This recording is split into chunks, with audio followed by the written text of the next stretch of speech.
Hello, everybody, and thank you for tuning in to the Liberty Report. With us today, we have Daniel McAdams, our co-host. Daniel, good to see you this morning. Good morning, Dr. Paul. How are you this morning? Doing well. Good. Doing well. Ready and raring to go. That's right. We'll start off with simple little problems. The Middle East, Iran. Easy to solve. And a few things like that, and our foreign policy. Mm-hmm. We're trying to figure it out. We get little tidbits here and there that we say, hey, that's right. You know, a promise to work hard to stop wars and not start new ones. That's a good policy. I guess time will tell, you know, if we have stopped anything or we have actually started some. But anyway, in the news, Rubio was talking to the leader of Israel, Netanyahu. Bibi. And, Big Bibi. They said, they agreed. That's finished. Netanyahu's giving us advice. You know. Yeah, advice. You American, let's finish the job against Iran. You know, my watch reaction, I had a little bit of a relationship with Iran. Whoa, I'm in trouble. But it was little, but it was still an impression. I had a junior resident when I was a OB resident in Pittsburgh that was an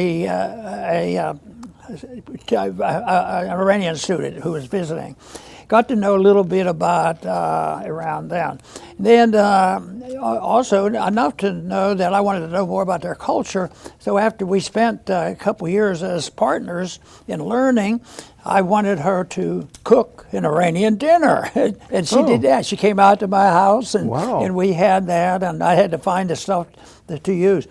But also, I traveled to Iran. She came from Iran. I didn't know her then, but I traveled there as a flight surgeon landing in Tehran, and the purpose there was check up on our allies, you know, because the Shah was in charge, and the Shah, you know, was obviously to our governments a friend because he was installed by us. But evidently, the radicals didn't like it, and I always figured afterwards that the fact that there was a major takeover by the radical Islamists had something to do with us interfering in their internal affairs. Yeah. I think there was resentment against that. So for us to be lecturing and preaching, and we're over there, we've been in their country, and we've created then a coup. Interesting, in 1953, and Eisenhower was involved, and Dulles brothers. the British. So that's been going on for a long time. But this whole thing that they're the worst. So they're the worst group of people ever. Sometimes they you know, it said they're the worst terrorists. They have more incidents of terrorism. I'm sure Netanyahu's probably said stuff like that. Yeah. So anyway, I think the more we've been over there since a long time ago, especially the Europeans in America dealing with Iran all the way back to the First World War, and since then, has been outsiders. There wasn't this country called Iran that all of a sudden they wanted to expand their empire. They did have an empire there a few hundred years ago, but they weren't in the business of that in recent history. So, but right now, you know, just like we want a final conclusion, our governments want a final conclusion in Gaza and in the Middle East. They want a final conclusion with Iran too. And now, if they have their way, the whole world would change. I predict there will not be smooth sailing. Yeah. Well, you know, last week was that we had Netanyahu and Trump together.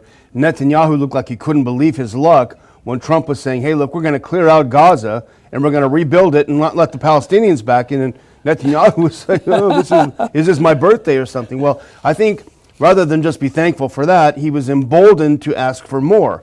So, in fact, when Rubio came to meet him over the weekend, he said, why don't I just go ahead and push it a little bit more? And go ahead and do that first clip. And here's what he said. He had Rubio up on stage with him. They were doing a conference. He said, Netanyahu to Rubio, let's I like the word let's finish the job against Iran, meaning that they're going to be equal partners. Well, as we know and as the world knows, the Israeli army was beaten, bloodied, and battered, fighting against the ragtag Hamas and Hezbollah militias. And there are tons of protests in Israel. Bring our troops home. They're getting beaten. They lost a lot of troops, and they don't have a lot to spare. So they were getting their rear ends kicked in these. Now, they did pretty well against bombing the civilians, but against the militants in Hamas, and in fact, even the U.S. government said that they've actually been able to reconstruct their forces. They're getting beaten and battered. So Netanyahu's idea is, hey, let's get the Americans to fight this war for us. And that's exactly what it sounds like with Rubio next. And now I've got a picture of Rubio later. He looks like he's, caught in the headlights. But, Iran is not Iraq of 2002. It's a country of 100 million people. It has a very diverse geographic landscape, very, very complex society, high-tech society. They manufacture a lot of things, including weapons. I really do think that if you took a poll of Americans and asked them, how many of you want to send American troops to fight in Iran for Israel's benefit, the number would be almost zero. So I think if Trump listens to what Netanyahu was saying, hey, let's you and I go fight Iran, I think it's going to be the end of his presidency. It's, to me, amazing how long the propaganda that our people are fed, they blindly go along. Yeah, unless there's real pressure and they're feeling it in the pocketbook or in their home themselves, they don't pay a whole lot of attention. It just goes on and on. I don't know, it'd be interesting to look at the history of 1953 or even 2014, how much resistance. We tried to voice a resistance even in 2014, and of course before we went into Afghanistan wholesale. But the American people, they're complacent. We can blame our leaders, and they should be. And there's the military-industrial complex; they should be blamed as well. But the people, in a true republic, the people should be alert, and the government should be easier to handle because the government would be much smaller. Yeah. And maybe that's the goal of our current administration. I certainly hope so.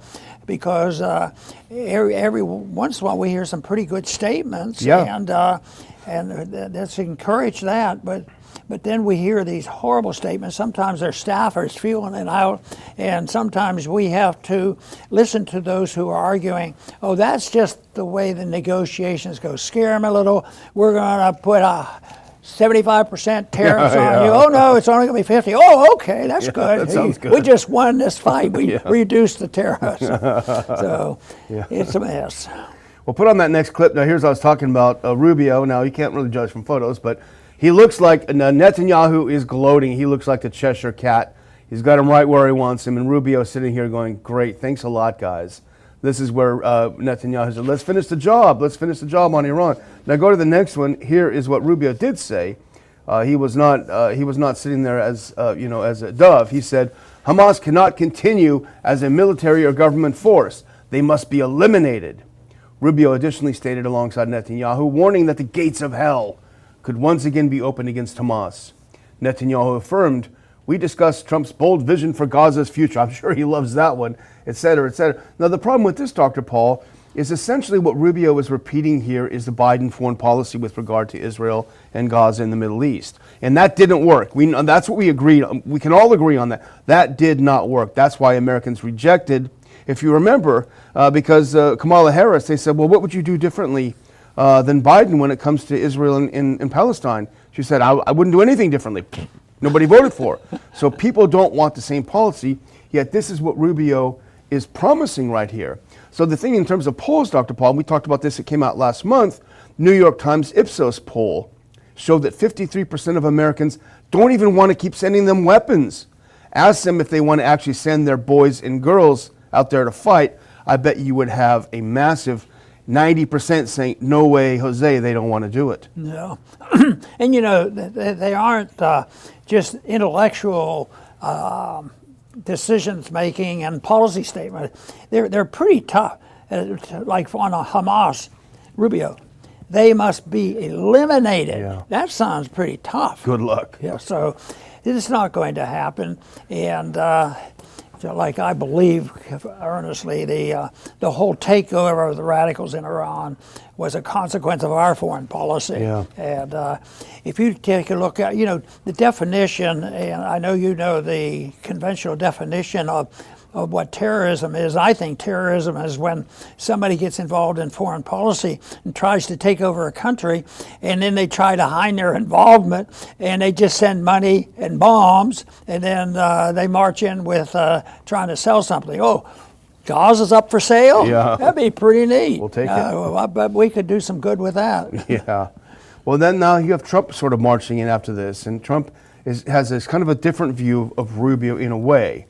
And he seemed to be playing both sides. If you put that next clip on, now this is what Trump said with regard to this. He said, everybody thinks Israel, with our help or approval, will go in and bomb the blank out of them. Trump then added, I would prefer that not happen.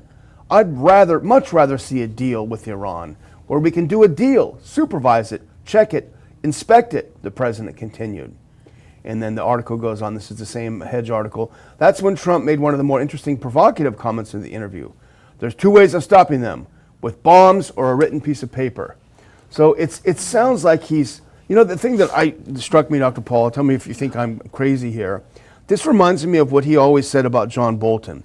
He said, Bolton was a madman, he was crazy, he was a lunatic, but I liked having him around because when I brought him in the room, everyone was terrified that I'm going to go to war with them and they would make a deal.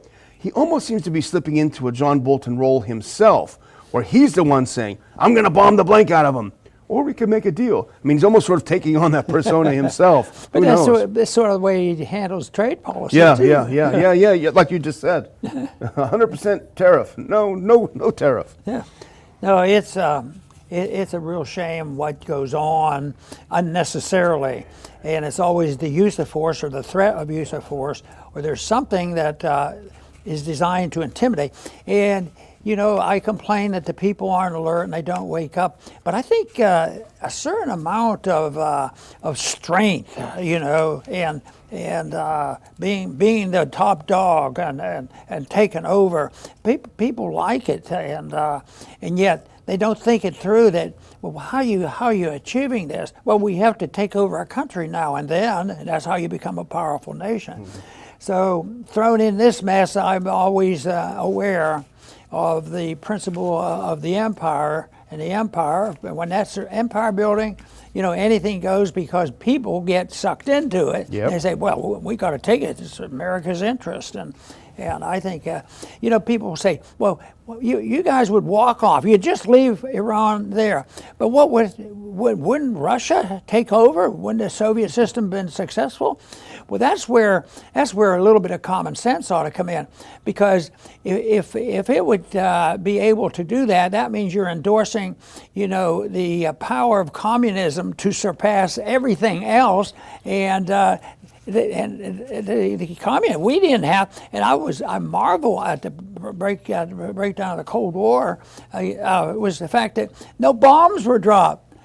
Russia, the Soviets just collapsed, yeah. And they no, that wouldn't be much fun. Who's the winner? Well, freedom is the winner, and free markets would be the winner. Yeah, the military-industrial complex didn't like that.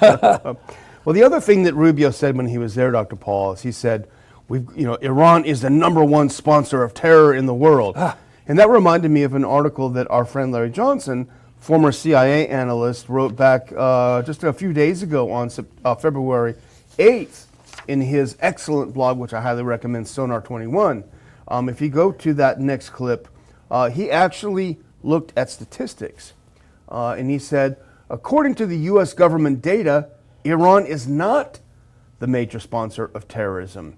If you go to the next one, he said, the establishment media, lubricated with funds from the CIA and USAID, continue to push the lie that Iran is a massive sponsor of terrorism.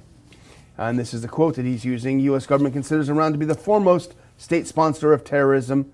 And then Larry Johnson comes back in and says, but according to the data presented in the statistical annex of the U.S. Department of State's annual report, Country Reports on Terrorism, the major perpetrators of terrorism are Sunni groups, not Iran, or groups allegedly sponsored by Iran.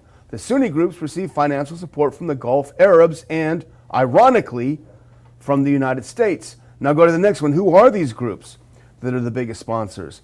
Now he has a lot of tables in this article. You can look it up at Sonar 21 and check them out for yourself. I've copied the tables from the Annex of Statistical Information for the years 2016 to 2023.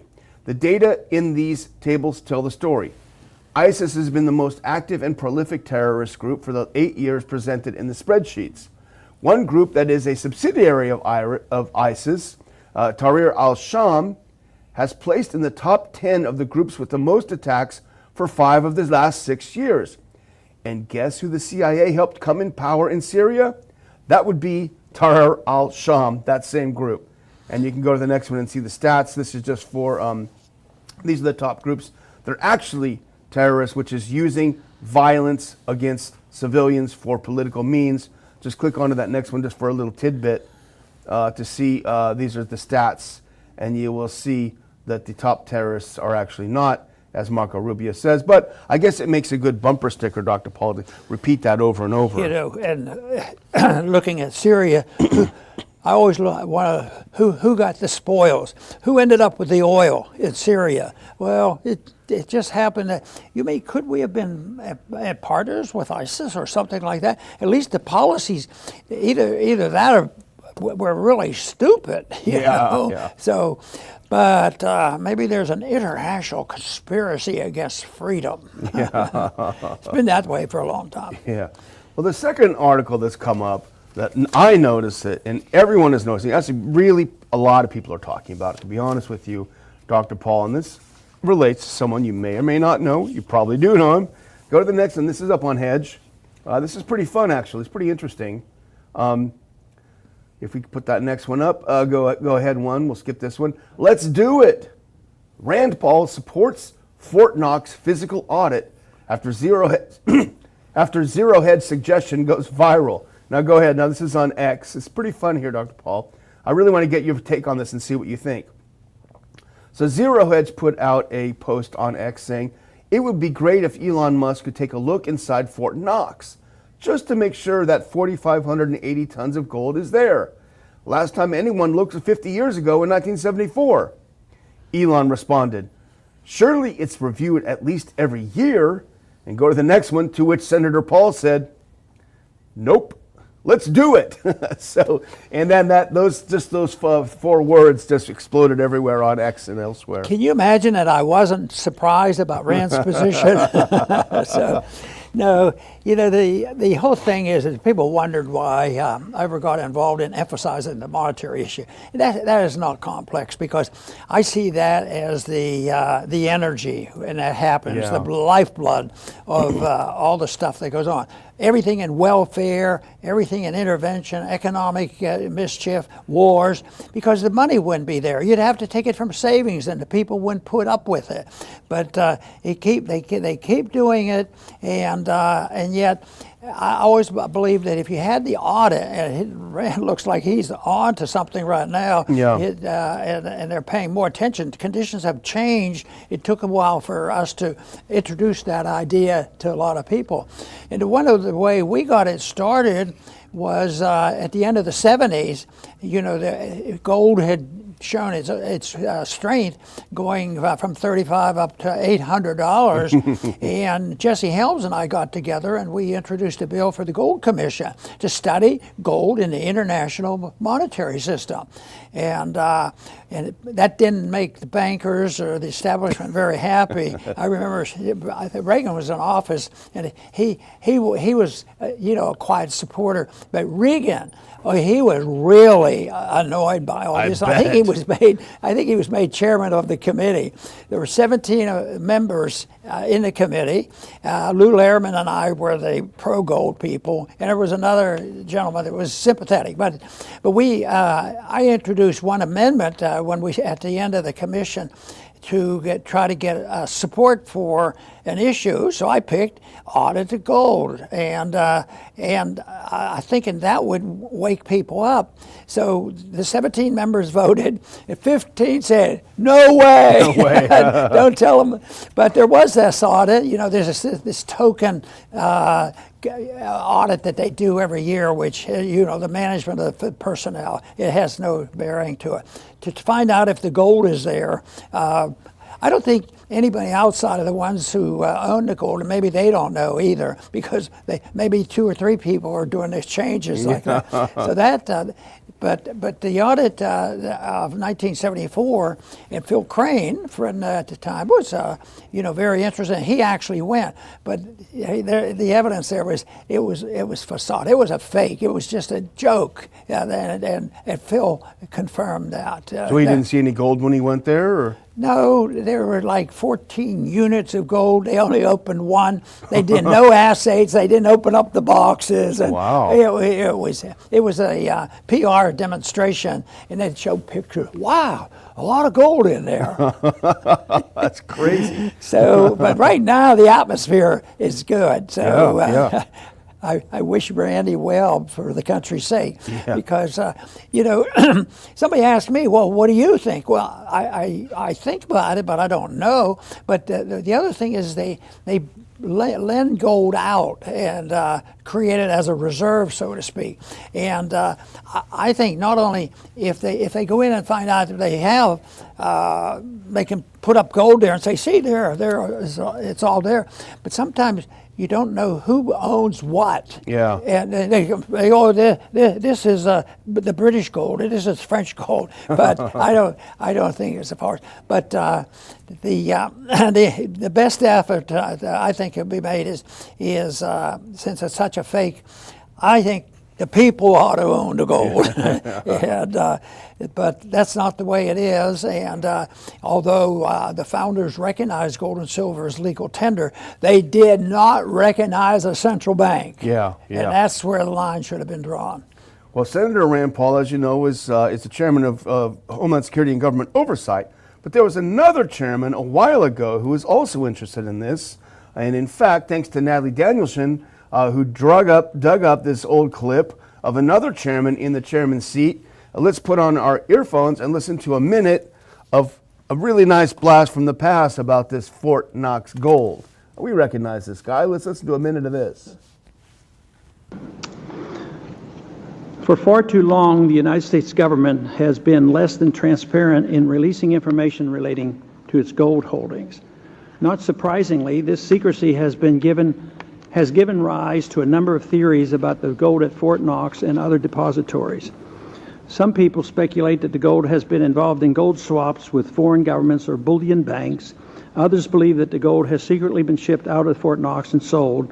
And still others believe that the bars at Fort Knox are actually gold-plated tungsten. Historically, the Treasury and the Mint have dismissed these theories rather than addressing these concerns with substantive rebuttals. No one from Congress has been allowed to view the gold at Fort Knox in nearly 40 years. Recent photographs of gold holdings seem to be hard to come by, and the Mint and the Inspector General's audit statements contain only the bare minimum of information. Because the government has for so long refused to provide substantive information on...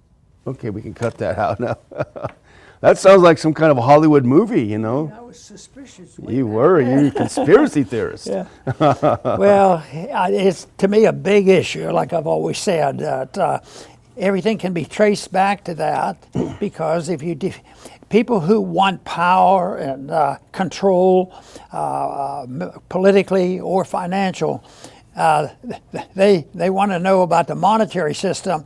And in the old days, it was always related to gold. Now it's indirectly related to gold, because ultimately gold wins out. See, we were spending all this money, and people for years before 1971, and that was when I was just getting started reading Austrian economics. They said it can't be done. This facade, American people weren't allowed to own gold, and the foreign governments could. They could put. We passed out all this money, bought up all this influence, and so this I think this guy in France, de Gaulle or somebody, he called our bluff. He said, "I want my gold back." Exactly. And that brought, they had to admit, and they called it bankruptcy. In a way, it is a bankruptcy, but the stage was set where we in the United States were able to continue the process and defraud and use counterfeit money, and the people were lulled into believing that the gold all those years was worth $35 an ounce. Well, that quickly disappeared. Within a couple years, gold became legal again in this country. It was illegal for American citizens for 42 years to own gold. So I consider the re-legalization of gold, and I believe that was 1975, is a token effort to move in the direction of restoring, gold, a gold standard. Because if people are sick of the Federal Reserve notes and don't trade them, they can always go out and buy a gold coin and be on their own gold standard. Yeah.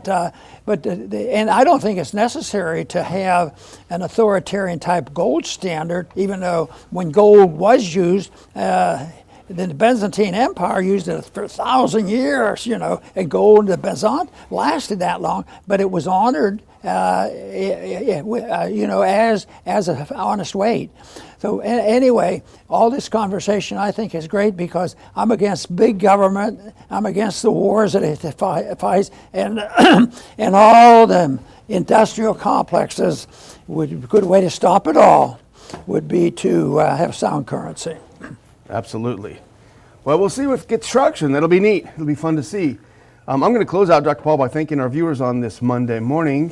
And let's go ahead and put on that very last clip, the very last one, which is to remind everyone, we had a good weekend, Dr. Paul. We sold a lot of tickets for our March 22nd Lake Jackson Conference. Believe it or not, we have a nice venue down here, and that's the Dow Brazosport College Academic Center. It's a nice venue. If you've been down here, you'll know. It's a nice place. America in the Age of Trump 2.0. Everyone's talking about this. We've got some of the best experts out there that are going to come down and talk about this. We've got our great friend Tom Woods, RPI board member David Stockman, Jeff Dice, an old friend of ours, and board member John Duncan Jr. to come down and talk about, and Ron Paul to talk about what's going on, the good, the bad, and the ugly. I do have a link at the bottom in the description to get your tickets. We're getting close to half available tickets sold, and we're still more than a month out. So I was pretty nervous a couple weeks ago because, I'm always nervous about tickets. Things are looking good. Very good. I, too, am looking forward to the events. It's something I enjoy. And the promise is that we always work to having a good time when we discuss these serious matters. And we will be discussing them, but it'll be among friends. There will be some difference of agreements and difference of opinion, but they will be minor compared to the disagreements that have existed in the prior four-year presidential efforts. No, it will be serious. I think it's very important for people to understand, the principles of liberty, and basically that is it. If you go back one step from the monetary issue and why that's so important, you go to the point where let the people decide how they spend their money. It's their money, and they shouldn't have to ask the government, which means if you follow that, if it's your money, there shouldn't be even an income tax. There would never be a military draft. There would be a different world, and it would be more prosperous and more peaceful. I want to thank everybody for tuning in today to the Liberty Report. Please come back soon.